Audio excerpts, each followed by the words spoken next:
entranceway. And see on this side, it overlooks my hometown, you know, the wooded area where the river is.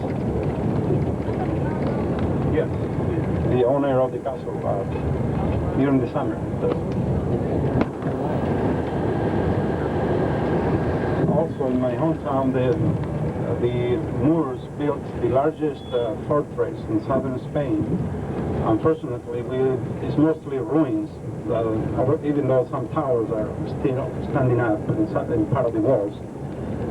They just started fixing it, the city hall of my hometown, because the castle, since the Christian king conquered it in 1248, belonged to the city hall in Seville. And then Seville, they abandoned the castle. They never spent any money on it.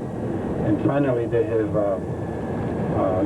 leased the castle to my hometown city hall for 50 years, so we can little by little fix it up. When we come back from Sevilla, if we have time, we may go up the hill. Yeah. It's like gold. We call it gold. Golden sand.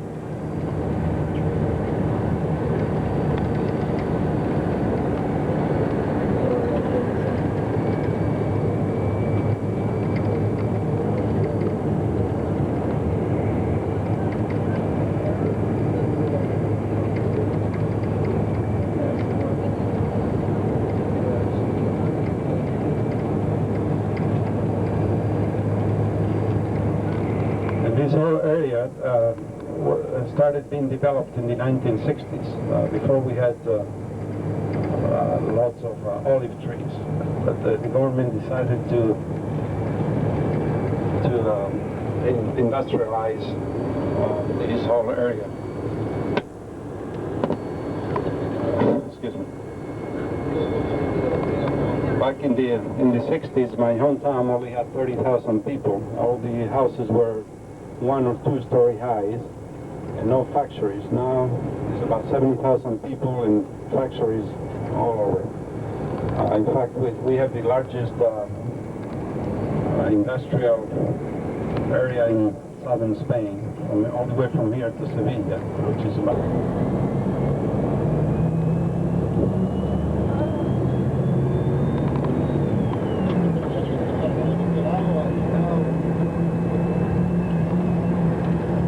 We're getting close to the Sevilla's beer factory, Cruz Campo. This beer is the most popular beer in Spain. This is where our tour guide is waiting for us. I see him down about 500 feet from here. He's already getting ready to start talking. They're talking already.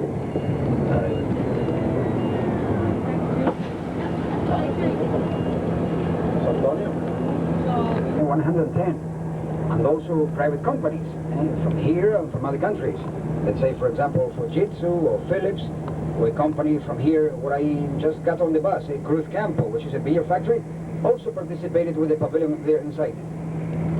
They did inside a enormous lake with the ships, a catamaran, monorail trains, a telecabine. Even a micro-weather they did inside the area of the expo, because the last 2 or 3 months was the summertime. Those 3 buildings on the left side, round with a lot of windows, that was a 5-star hotel.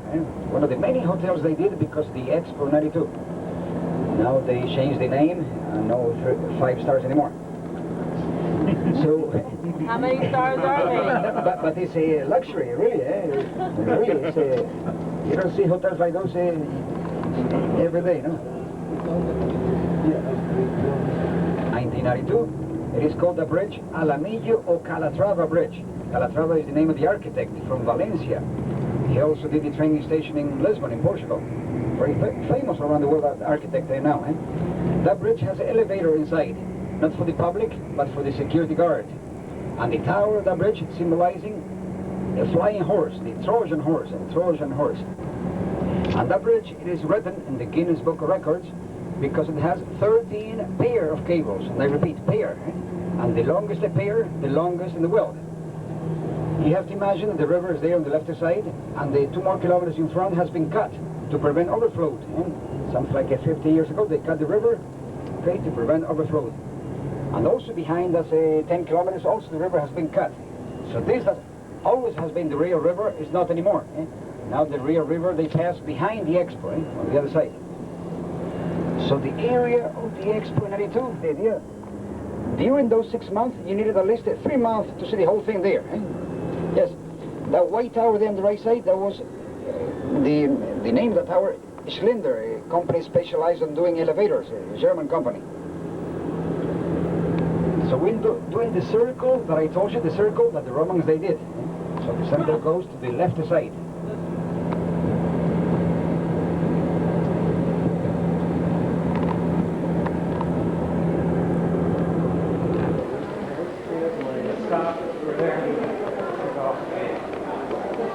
I would say Nude is a whirlwind tour of everything up here.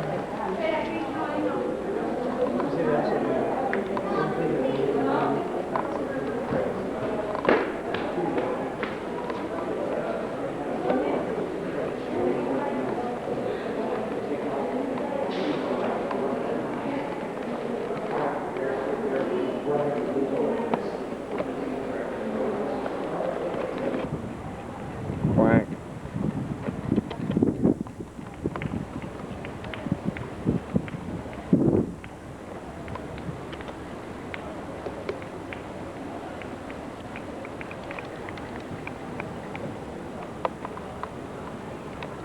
Oh wow, look at all the doves.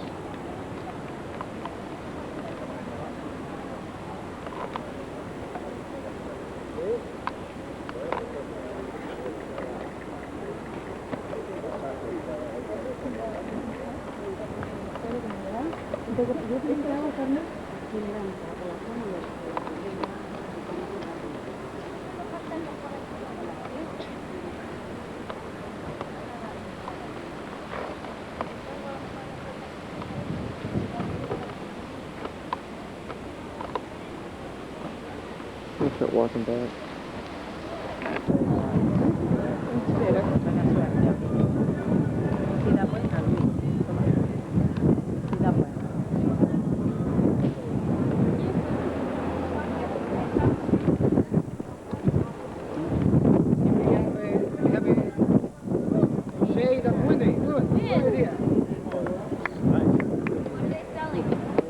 They're not selling anything, I told you, they rip you off, they drive you nuts. As soon as you finish, we're here, okay? Spearmint. They want money for it. They take skills of the plant. What do they want? What do they want? You got more space with the shade in case if you like it.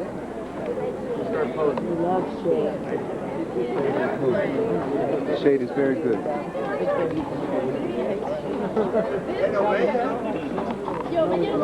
No ABS people there, okay? I want to maintain my record.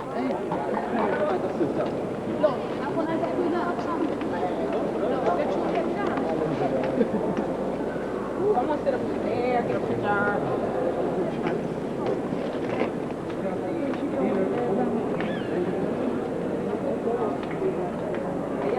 It's bigger than Nude.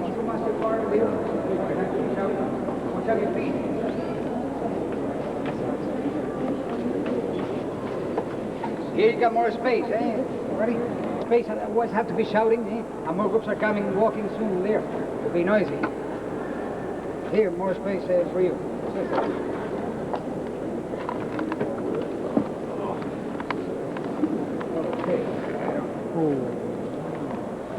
Okay, so let me tell you, I don't want to give you a hard time, but I'm doing easy visit again. The name of the cathedral, Santa Maria, St. Mary Cathedral, which is around 550. More people are coming, so let me be diplomatic again. Yes. Here you got more space, if you don't mind, okay? Raphael and the two friends. Left and right. Take care of me. I don't bite you. So, once again, the name of the cathedral, Santa Maria, St. Mary Cathedral, 550, almost 600 years old, Christian cathedral. But before I tell you any further about the cathedral, I have to tell you something previously, so that way you get the idea. In the same place, same spot where the cathedral it is, there were here, let's call it that way, 3 other temples before. The time of the Romans, 2,000 years ago, the Romans, they did not really have religions, but something like it. And here the Romans, they did in the same place where the cathedral is, let's call it that way, a Roman temple 2,000 years ago. After the Romans, they came in second place, the Visigoth barbarians from northern Europe. They destroyed the Roman temple, and they did also here, let's call it that way, a Visigoth barbarian temple. The story is not finished yet, because in third place they came the Moorish. They destroyed the Visigoth barbarian temple, and the Moorish, they did also here an enormous mosque. And also the Moorish, they did, don't forget, the tower outside, the tower, Giralda Tower, to see the enemy and direct the prey, and also the patio of the oranges. And fourth place, the Christians, they won the battle over here, so they destroyed the mosque, they left the tower and the patio, and they did the cathedral. So 4 temples in the same place. But the result, what we have right now, Christian cathedral, 550, almost 600 years old, Christian, and the tower and the patio Moorish, 800. So in the same block, 2 different times. Okay? Sun, where the figures go. And in such a way they did that the figures up there, they're bigger than the figures down here. So the perspective is better away from the distance. The person who directed the works, that doesn't mean that he did himself alone, he was just the director. He was Flemish. His name was Dankar. He stayed here 43 years directing the whole thing. And when he died, the son stayed 11 more years to finish. So 54 years only to do the main altar, the biggest in the world, largest. Second characteristic, not only the biggest, but also the richest in the world, richest, for the amount of the gold. Because I don't know if I told you outside, I think I did not. Now we're talking about the time of the Inquisition. You read in the books, Before I told you about comparison, let me interrupt myself again. I told you that the Moorish, they always liked the water, and the Christians they did not. And more or less it was like that. Now I'm doing another comparison, and also valid, yes. The Moorish always being respectful with the other religions. The Christian, they were not. That is why the Christian, this I never mentioned in Spanish, maybe a priest can hear me, The Inquisition, even the Vatican, they admitted him. The Christian Inquisition officers, they took the properties from the people who did not want to become Christian. And they tortured, they burned them, they were really crazy, the Christians. And they took, those Christian Inquisition officers, from the people who did not want to become Christian, their properties. And especially they took from them those coins, doubloon. And I'm talking about the Spanish doubloon, some of the doubloons in other countries. The heaviest gold coin ever. So those coins paid to do the main altar. But the important point is right here. Part of those coins melted in a special process. And today with the technology we have, we don't know exactly how they did. So in other words, this is wood, not gold painted, no. Not gold paper leaves, no. But real solid gold from those coins, doubloon, melted down with fire, in panels, panels. The books, they tell you more than 1 ton of gold. Another book is written not 1 ton, but 3 tons. I never understood the confusion there. So I repeat, the biggest main altar in the world, the richest as a second characteristic, and the third characteristic, third one, the only main altar in the world that another pope, another one, centuries ago, he gave the privilege to have inside here a few kids, a few boys, that we call them los seises. In the past, there used to be 16 boys, 16, and they used to perform here inside 19 times every year, with special dresses, silver castanets, special hats, singing and dancing, and the orchestra playing for them. Some books are written that they used to castrate those boys for them to keep the voices, but that's not proved. Nowadays we have other boys, we call them the same way, los seises. Now they do not sing anymore, only dance, kind of a jumping that they do, special religious dancing. And they perform here a few times during the year with the same kind of dresses, okay? This is a metal, almost 500 years old, the metal over here. Please be patient, soon it will be much easier when we go around them. Let me tell you from here, please, about Columbus, because when I take you to what's supposed to be Columbus' grave, so noisy, this is an interesting story in case you want to hear. As far as the Columbus, you were not there at the time, I was not there either. But don't forget, between the cathedral and the Alcazar, we have the archives of the West Indies, okay? 3 points, once again, for you to consider. I repeat, what I'm saying is what they say, the most accepted theory, in a few words about Columbus.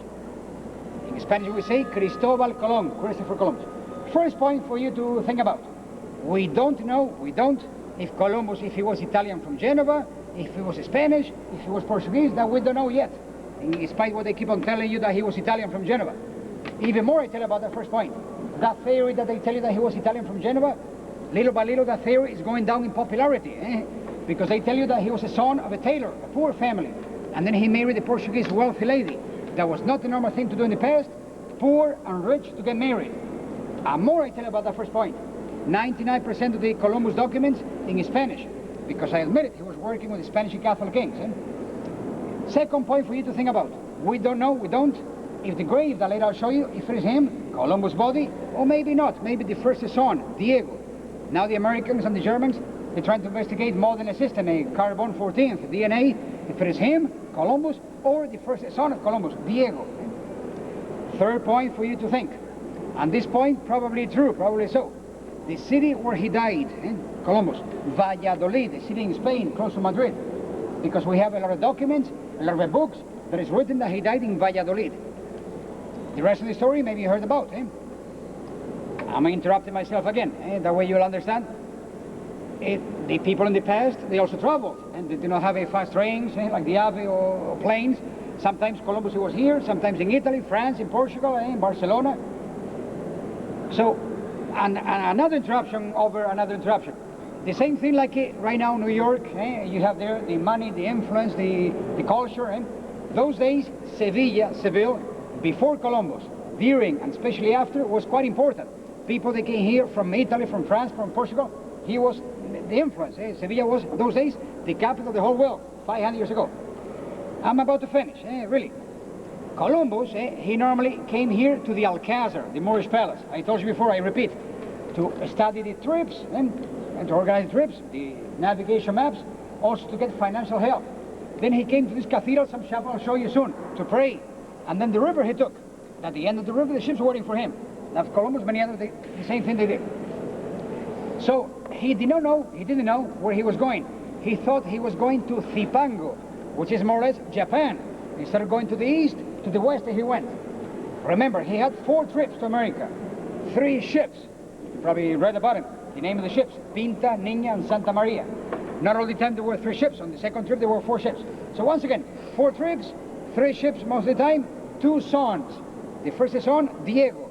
The second son with another woman, Hernando, the one who opened at the entrance of the Columbus Library. To tell you the truth, he had more than 2 sons. In Venezuela, he had the 3rd son, kind of a playboy Columbus, One more second. He died in Valladolid, Columbus. He had written in the Testament, we have the documents of the archives, that he wanted to be buried in this cathedral here. So exaggerating a little bit, I admit that I'm exaggerating, it sounds like he traveled more Columbus when he was dead than when he was alive. Because from Valladolid, they brought his body here to Seville. He wanted so. But the first son, Diego, first son of Columbus, that son he was proclaimed first governor of the whole America, north and south. First son of Columbus, Diego. And that son he was at the Dominican Republic, Santo Domingo, as the governor of the whole America. That son, he heard that his father died. He wrote a few letters. We have those letters at the archives. To send his father's body, Columbus' body, from Seville, to Santo Domingo, like a 5th trip to America. And we did so. We sent Columbus there to Santo Domingo. But those days, we were losing the colonies in America. The son also died, and they put in Santo Domingo both graves together, Columbus and the son together. The son also died, Diego, and they put both graves together. But before losing Santo Domingo, we took Columbus to Cuba. This is the last point, right here. This is the polemic, the conflict, right here. Spanish, we took Columbus, according to the Spanish theory, I was not there, from Santo Domingo to Cuba. We had but the people in Santo Domingo, they think that we were wrong, and they think that we took Diego's body to Cuba. So that is why if you go to Santo Domingo, they will tell you that the one in Santo Domingo is also him, Columbus. I don't mind one theory or the other. But according to this one, we took Columbus to Cuba. We had the battle between Spain and the United States, the Spanish-American War, 1898. And before losing Cuba, we brought him here again.